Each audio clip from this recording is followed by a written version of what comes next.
দুই পা নেই, দুই হাতের উপর ভর করেই ভাগ্যের সাথে যুদ্ধ করে যাচ্ছেন সাক্ষী খাতুন। সন্তানের মুখের দিকে তাকিয়ে এক অনিশ্চিত ভবিষ্যতের পথ পেরিয়ে চলছেন তিনি।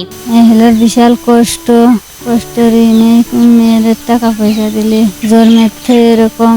সকালের সূর্যের আলো যখন পৃথিবীকে উজ্জ্বল করে তখনই শুরু হয় সাক্ষীর যুদ্ধ।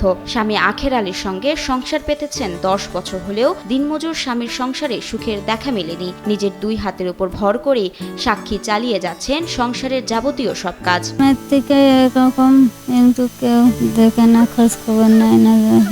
ঝিনাইদহের কালীগঞ্জ উপজেলার জামাল ইউনিয়নের উল্লা গ্রামের নুরুল ইসলাম ও নীলি বেগম দম্পতির প্রথম সন্তান সাক্ষী খাতুন। জন্ম থেকেই শারীরিক প্রতিবন্ধকতা বয়ে বেড়াচ্ছেন তিনি, তবুও থেমে থাকেননি। সংসার সামলাচ্ছেন দুই হাতের ভরসায়।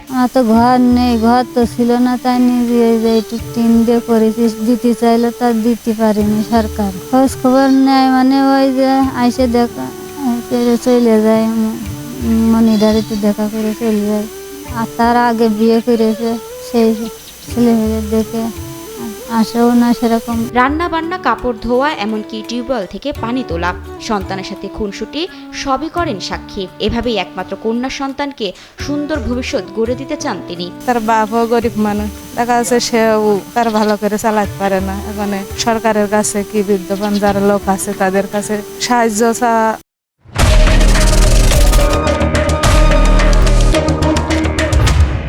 জীবন সংগ্রামে নানা প্রতিবন্ধকতা থাকলেও দীর্ঘ 10 বছরের সংসারে তার কোল আলো করে এসেছে ফুটফুটে এক কন্যা সন্তান। দিনমজুর স্বামী ঠিকমতো খোঁজ না নিলেও দুই হাতের উপর ভর করে সংসার সামলাচ্ছেন এই অদম্য নারী সাক্ষী খাতুন। মেয়ে হয়েছে, মেয়ে হওয়ার পরে যে এতে কষ্ট বিরাট।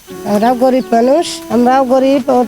সে ওরা শেষ করে ওই যা দুটো দিই তাই খাই।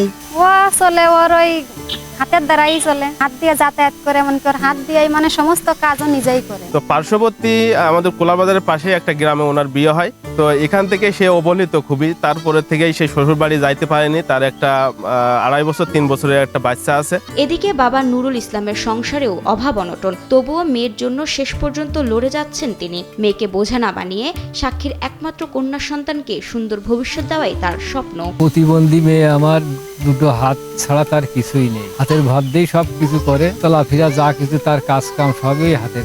সে স্বামী এখন দেখাশুনো তার আর করেই না। এখন তার নিজের মতো সে নিজে একটা আলাদা একটা ঘর করে রেখেছে, তাই কি এখন সেখানেই থাকে। এখন মেয়ে আমার তার ফেলার মতন। আমার এখন যত কষ্ট হোক তার নিয়ে চলতেই হবে, যে কোনো কায়দা হোক, না খাইয়ে হোক আর না খেয়ে।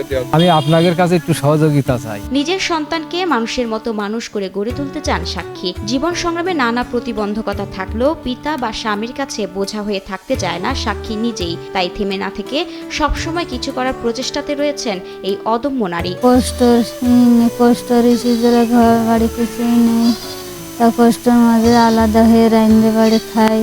ভাই বোন আছে, তা কেউ সাহায্য দিতে পারে না, কষ্ট সব জীবন কাটলো।